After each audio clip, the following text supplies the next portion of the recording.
Hello everyone, and welcome back to Inside ArtScroll, where the books you read and the people who write them come to life. Today I am privileged to be joined by Shlomo Werdiger, well-known Askin and the dedicator of a brand new book about the Gerrer Rebbe, the Beis Yisroel. Shlomo, thank you for being here. My pleasure, my pleasure. Actually, I stand corrected. It's actually my son, Shmuley, who is the dedicator of it. He did it in the schus of our family's kesher to my kesher to the Beis Yisroel, and our family's long-standing kesher with Gerrer. So I thank you, Shmuley, for doing this. It's a big schus for our mishpacha that you did this for us. Yes, we thank Reb Shmuley for that. Right. And of course we thank Rav Yisroel Alter, the author of this book, who's written so many beautiful books, and his masterful pen has brought out the life of the Beis Yisroel in such a unique way. No question about it, and I think here, as I'm sure you'll see in the book, and I didn't see the book yet, but I'm sure you'll understand the kesher that his mishpacha had to the Beis Yisroel, to his father, who was very, very big makurev and close to the Beis Yisroel. So here it was a labor of love, not only what he normally does, everything he does is a labor of love, but I think there was a special kesher here for him to do this on the Beis Yisroel. So in talking about the evolution of this book, take us back. We know that Mishpachas Werdiger goes back many, many decades with the chassidus of Gerrer. Right. Talk about how that evolved and where did that connection start?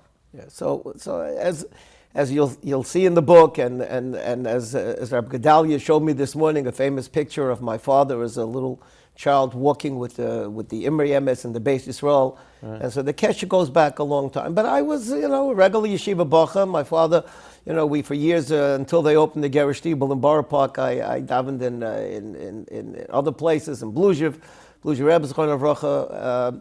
And so I didn't really have a real Gerrer connection. And then my father, it was time for me to go to yeshiva. It was time for me to go to yeshiva in Eretz Yisrael. Imagine a boch. I go to my father and I said to him, where am I going? He says, wherever the Beis Yisroel tells you to go, that's where you're going to go learn. I said, are you kidding me? Who today? Imagine if you sent your son to Eretz Yisrael. He doesn't have a dorm. He doesn't have a room. He doesn't know where he's learning. He doesn't know if he's learning in Yerushalayim or in Haifa or in Bnei Brak.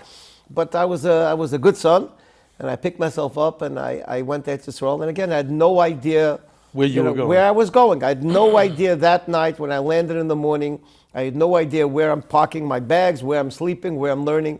And I walked into the Beis Yisroel for the first time. And I said to the Beis Yisroel, Ich heißt, before I even opened my mouth, he gave me a frost across the face. And he said in Yiddish, Dies mir sagen, wie die heißt, you're going to tell me your name. I knew the Zayda that you're named after. Wow. So he tells me, and you looked at the Beis Yisroel. I mean, the Beis Yisroel was one shtick fire. You looked at him, you started trembling. I think that in the hundreds of times that I saw him, I was no less in fear of the Beis Yisroel. It was a combination. It's the love that he had for everybody, but the fear, the fire that he instilled in you. I don't think the last time I was any less scared than the first time. But he says to me, was Vista? I said, my father sent me here to ask the Rebbe where to go learn. With a big smile on his face, he calls in his Gabba, and he tells his Gabba, Rifut Rabor Shimon, he should call up Rabor Shimon Shnez, and it was a year after the Patira of the Chibina Rav. And he says, call up Rabor Shimon Shnez and tell him he was the Eidim by the Chibina Rav? He was an Eidim by the Chibina Rav, yeah. He was an Eidim by the Chibina Rav. And he says, call him up, tell him I'm sending somebody to faher himself to go learn. So the Beis Yisroel sends you to Rabor Shimon. Sends me to Rabor Shimon. So I come to Chibina, and of course, if the Beis Yisroel sent me, the Rosh Hashiva himself was waiting for me, and gives me a faher. And he himself personally, I davened Mariv. They gave me some supper. They took me downstairs and gave me a room. I unpacked my stuff. Baruch Hashem, I was relieved. And I go to sleep. You can imagine I was both mentally and physically exhausted. I wasn't. My father didn't send me business class to Israel. So I go to sleep, and all of a sudden, somebody's shaking me. Says, stay off, wake up. I take a look, I see some Gerrer guy with long payas. It's my first night in Eretz Yisrael. I see a guy with long payas. Says, stay off. I said, who are you crazy? I pulled the covers over my head. takes the Negelvas, he pours, stay off. I said, who are you? He says, I'm your Fatug's Chavrusa. I'm your Chavrusa. The Beis Yisroel sent me, last night I was there, he sent me the first morning in Eretz Yisrael. He sent me at 5 o'clock in the morning, a younger man, to wake me up and to come and start learning with me every morning in Eretz Yisrael. That was you're all of what, 18 years old? 18 years old. That was my indoctrination. He woke me up. Obviously, he was a chashiv younger man. He was Machabes Forum. He was very, very chashiv younger man, but he took me. That first morning, we walked from Chibim, which was in Tel Arza. We walked up to Gerrer. And that was my start. That was my first indoctrination. After I learned for an hour, the Beis Yisroel called me up. It's very famous.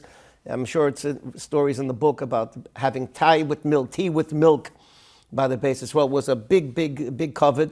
And actually, the first time I had tea with milk, I just reminded myself that first morning, I didn't know what to expect. So I come upstairs after learning, and they give me a tea with milk. I'm holding it in my hand. The Beis Yisroel walked in. I got so shooken up. I dropped the whole cup. Really? I dropped the hot cup of tea and milk on the floor.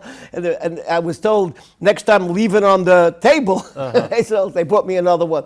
But that was my indoctrination. The Beis Yisroel saw, what did he see in me? An American bocha that had a kesher, to Gerrer from the Heim, but really never learned in Gerrer yeshivas. Where did you learn? You grew up in Bar Park? Yeah, I grew up in Bar Park. I learned in Torah Vadas. I was a Torah Vadas boy. I graduated. I went straight from Torah Vadas to Chabit. Wow. So that's the Beis Yisroel. I think it's so important that not just Gerrer chassidim, to understand what it means to build something from scratch, to build something from Mamish, from Sholtach, from the depths of.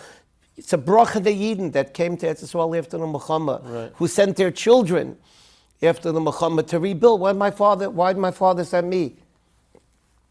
My father sent me for a reason, because he realized that he wanted the heritage of our family with Gerrer to reconnect. Right. And who else? There's nobody in the world that could have reignited that flame of love for chassidus, for Gerrer, for a Rebbe, more than the Beis Yisroel. So I'm not saying my father had Ruach HaKodesh, but my father understood that this was the opportunity, and he understood that the Beis Yisroel is going to put an eye on me. Listen, my father was a working person. What did your father do? My father was a diamond schleifer, was in the business. Even though we came from a chashiva, probably Gewirshim Mishpacha in Poland, my father here was not. But the Beis Yisroel had Ruach HaKodesh. What did he see?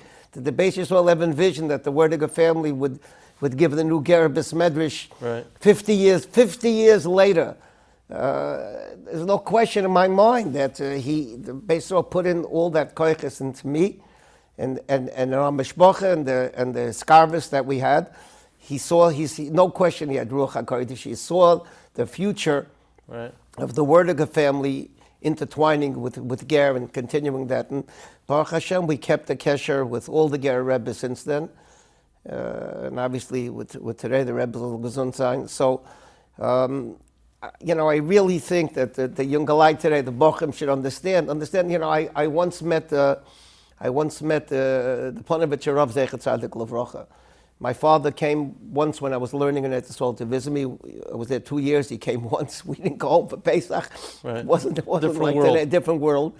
And my father stayed in Malona Merkaz. At that time, that was the hotel. And Ponevezher Rav Zecher Tzadik Levrocha walked in. Must have wanted to see a gvir. And I walked over to Ponevezher Rav. He says, I keep Shalom Aleichem. And he says, what's your name? I said, Shlomo Werdiger. He says, Werdiger. This is Mishpachas from Gur. I said, yeah, betach. He says, let me tell you about the Beis Yisroel. And he mamish had fire in his face. He says, without the Beis Yisroel, there wouldn't be Ponevezher today. I looked at him and I said, what do you mean? He says, he sent me my first Talmidim. He shaft me, he arranged for me my first money. And he kept on going on and on. Without the Ponevezher, I'll never forget. I went, all the Rosh Yeshivas, all the Yeshivas, I went with the Beis Yisroel myself as a bocha to the Levaya Rab Chaskel Sadna Zecher Tzadik Levrocha. He kept a kesher. He not only strengthened and built the Gerrer community, but he was mechazik all of those people that came to Eretz Yisrael that lost everything in the Churban Europa. And that's what it was. So I think it's very important that everybody today not meant for Gerrer chassidim. I think most of the Gerrer chassidim know who the Beis Yisroel was, and know what he is and the impact that he had on all of our lives. I think it's important to understand there's so many Litvische Bachrim that he kept an eye on that became big Rosh Yeshivas Gedolim, which you'll see in the book. Today, big Litvische Rosh Yeshivas who will talk about the Beis Yisroel and the impact that he had on their lives. So I encourage everybody, I'm not a book salesman, but I encourage everybody who wants to understand. We take it for granted. We come today, we have yeshivas, and we have Gerrer, and we have Slabotka, and we have Ponovich, and we take it for granted, but it's not the way it was 50 years ago when I was in Eretz Yisrael, 50 years plus, and a lot of that credit goes to the Beis Yisroel, Zecher Tzadik Livracha. What do you think his secret was? He had this, like you said, it was post the war, many broken Yidden. Yeah. The Olam HaTorah that we see today didn't exist, as you said. No. There were no yeshivas. He came, especially after he immigrated to Eretz Yisrael, and he was able to rebuild really an Ud Mutzomayesh. And he lost his whole family too in the Muhammad. Listen, that's the koyach. What do you think the koyach of secret tzaddikim? Koyach was he no question that he realized, what the matzav was then, and he realized that he was saved, no question. Like we had Varatzola. He was a one-man Varatzola. He was a man that came and realized, listen, that he encouraged everybody, every chassidus in Eretz Yisrael. I'll never forget when the Heintige, when the Belzer Rebbe, who has he was a young man, one son. Who was the sandik? Who was this? Who was an Adam by who was the sandik by this one son's bris? The Beis Yisroel. Beis Yisroel was with everybody. He had this. You read the book. I don't want to preempt the book. But how many people that I hear stories from, that in the middle of the night would get knocks on the doors from the Beis Yisroel. He bazarked not only Gerrer, but all of Klal Yisrael. And I think that he realized that he doesn't have his own mishpacha, he didn't have his own children, and he took it upon himself to make sure that the continuity of Gerrer, the continuity of Klal Yisrael after the Churban goes on and becomes what it is today. You go to Eretz Yisrael today. I davened, let's talk about Gerrer in general. I davened, built a Besmedish in Gerrer that holds 25,000, 30,000 people. It's not enough. So Baruch Hashem, so it's the same thing in the Olam HaTorah, in Lakewood, and in all the Litvish yeshivas in Eretz Yisrael, so I think that was his mission in life, and Baruch Hashem, I could say that you're looking at one small example. You see the Beis Yisroel, like the Kloisenberg Rebbe, let's say, who lost his wife and 11 children, and here the Beis Yisroel lost his family, really came by himself to Eretz Yisrael, and he was never Zeicha to Zera Shel Kayama. But with unbelievable devotion, his love for every chassid, you read the stories, every individual chassid, he seemed to have a sixth sense about what to say and what to do. 100%. And some of these stories are like, I don't want to say supernatural, but you said the Rebbe had Ruach HaKodesh. It definitely seemed like he... No question, supernatural. The Rebbe told me things he would throw in a vart that it's 50, 55 years later, and I still pattern my whole life. And my mishpacha, both my personal life, my klal life, my family life, around things that he told me. He would throw in short little carts and sharf. Gerrer was never longer droshes, but he threw in a vart and everything else that were lessons for life. There's stories in the book. I don't want to tell. I remember the first time. I'll tell you one quick story, and I think it's in the book. But one quick story, that's a lesson. I must have repeated it thousands of times to all people that go to Rebbes today, that get brochas. They went to Reb Chaim, Zecher Tzadik Livracha. They go and the first time I went to the Gerrer Rebbe to ask him something. And I led with a question in a way of how I wanted the tshuva. Sometimes you walk in, you want to go in and get a buha, you could get a buha. But if you want to ask something. So to many people today go into Rebbes and Rosh Yeshivas, and they ask him a question, but they're leading the witness. It's like they want an answer. And he chopped it in 30 seconds. He gave me a frask across the face. He says, "Bist mir gekommen zugen, or bist mir gekommen fragen? Did you come to tell me, or did you come to ask me?" And I said, I came to ask, and he said, if that, and the whole conversation changed. And I told this over to hundreds, maybe thousands of people, friends, bochim. When you go in to ask, you have to ask. You have to be mavatal. I say this to all my chaver in the Agudah also. We have a miraculously Torah. You can't go in and tell them what you want the tshuva to be. You have to ask. Right. So that was the Beis Yisroel. He intuitively, he understood by looking at you. He knew right away, what he shuts you up right away, and it's a lesson in life. And he did this. I don't know where he found the time every day, but he did the lines. He always told me, there used to be long lines to go into the Beis Yisroel. And people sometimes, and that was a small olam, imagine today. And you'd sit there and you'd think before you went into the Rebbe. And the Rebbe once told me, the Beis Yisroel once told me, Shlomo, this Vaten is mehr wie der Rangai. The waiting to go into a Rebbe. And I tell this to all the guys too. You're waiting to go in, and you're through your mind, you're saying, you're walking into the Rebbe. You're walking into whoever you're walking in. He clearly sees through you.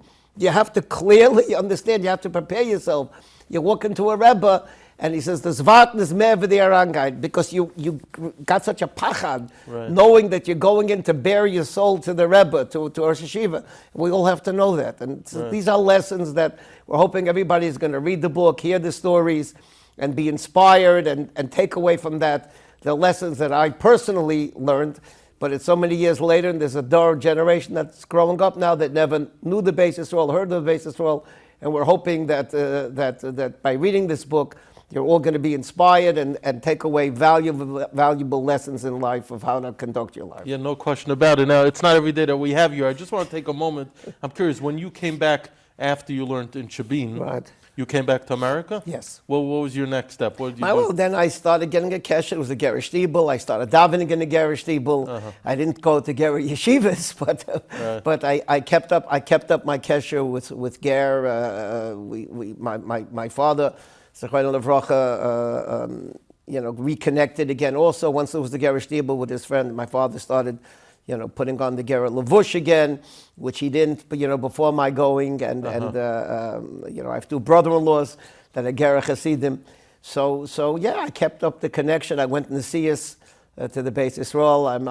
I made a big Nesiah before my chasana, 2 weeks before my chasana to the Beis Yisroel, so we kept up a very close connection. That was probably close to the end of his life, right? Yeah, that was very close to the end of his life. Because the Rebbe was nifted in the late 70s, yes, right? Yes, the late 70s. I got married in the early 70s, so I kept up a kesher with him, but because of that, I became close to the Lev Simcha, who became Rebbe. My place by davening by the Beis Yisroel, and that was a small Beis Medrash. Beis Yisroel stood next to the bima, and the Lev Simcha had a chair next to him, and my place was right behind the chair of the Lev Simcha. So I became close to the Lev Simcha, became very close, to the Pnei Menachem, of course, L'chaim Tovim, to the Heidegger Rebbe. So that's really what I took back. I came back. I was the only kid. I was a modern kid. I used to go to the Gerrer Shtibluch, the Junge Leid today. I used to go there for chassidus, and they all embraced me because they all knew that the love, the affection that the Beis Yisroel showed to me. So they all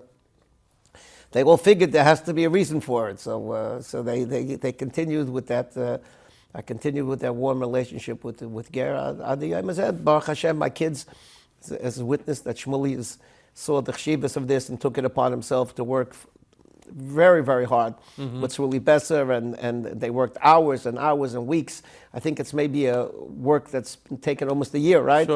Sure. So my kids go to continue the relationship, and I'm very proud of it, and it's all due to the efforts of the Beis Yisroel that he put into me. So was your involvement in Agudas Yisrael also related 100%, to 100%. When the Agudas Yisrael, the Imre Emes was together with the Chartkov and Rabbi Chaim Oizen, and all of the Gedolim were the ones, the founders of Agudas Yisrael, So who recruited you to join the Agudah? Moshe Shera really recruited me because I used to go with him a lot to Rebbe. He was very close, and I'm sure it's in the book as well. If not, it would be a big miss.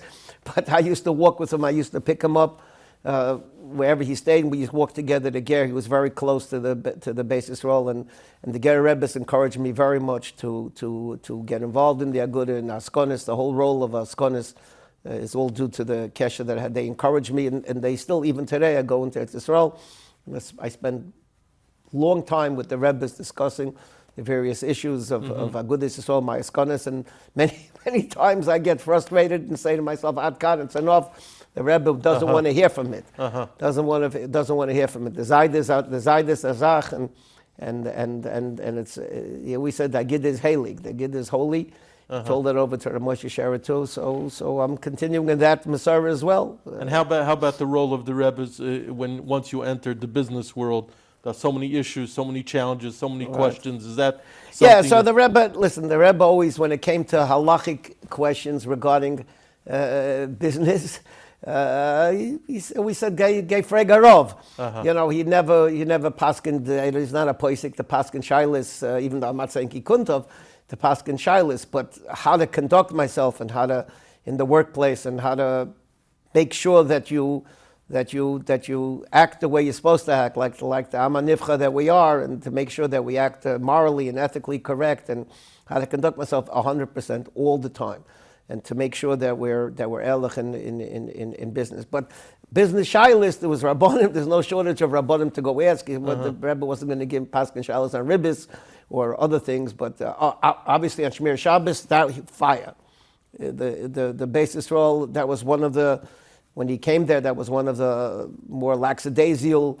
Shabbos was not Shabbos. He was fire on Shabbos. Ad hayom is all the Gerrer Rebbes always on Shmir Shabbos. But of course I discussed everything with him, and as I do today. Now you mentioned that when you go to the Rebbe, megate fragen nit zagen. Yeah. Do you remember any instance where you went into the Rebbe and you had a certain thought in mind, maybe a certain approach, and the Rebbe told you something totally opposite? Yeah, not once, many times. Well, and by the way, that was with the Beis Yisroel. Same thing here. Moshe Sherer told me that when I started working in the Agud, he says the highlight of everybody thinks his accomplishments. He says the greatest achievement that he has as the leader of Agudah Yisroel is when he went in to the Meyetzes Gedolei Torah. And he was sure he had a case. He worked up this scenario of how he's going to present it. Right. There wasn't a doubt in his mind that he's going to get through what he wanted, and they turned him down. He walked out with a smile on his face. That's what it means to be machniyat to das Torah. Right. So, and I had the same thing many times, not just with the Beis Yisroel. And there's a story in the book about an instance that I had, a medical issue that I had with the Beis Yisroel. You go in, you have to understand, you have to be machniyah many times. So that's important. Today, the younger guys don't know that. They think their idea is the greatest idea, but you have to, and that's what I learned from the Beis Yisroel. If you go in to ask, you don't want to go in, don't go in. But if you go in to ask, don't expect a rubber stamped answer. Right. You have to be prepared to accept what they tell you. So that's very important, and I hope that many of them, and there are people, life and death issues that come, not just the Beis Yisroel, in general. You go in what these Rebbes have on their plates today, what these Rosh Yeshivas have on their plates today. They give away their lives for Klal Yisrael. And I think one of the lessons we can learn from here is to appreciate that, to understand our Gedolim, our Rebbes, our Rosh Yeshivas, to appreciate what they're going through. But if you go in and ask and they tell you, you have to listen. Mm-hmm.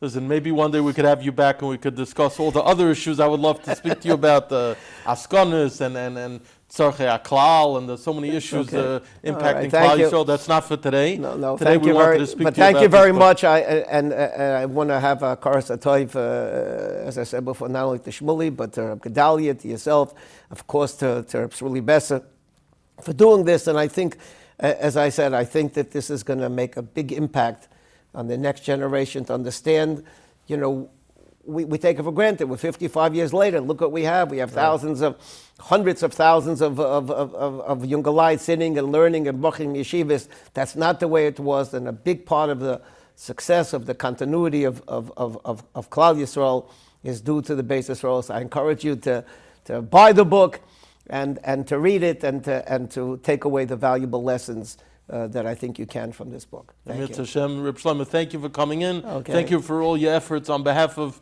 Klal Yisrael, and just my bracha. Thank Should you so continue much. to have Amen. hatzlacha and carrying on the legacy and the Messiah of the Beis Yisroel and the subsequent Rebbes, which you do with such pride and with such such a dahibenkeit. So continued hatzlacha. Thank you so much. Thank you very much.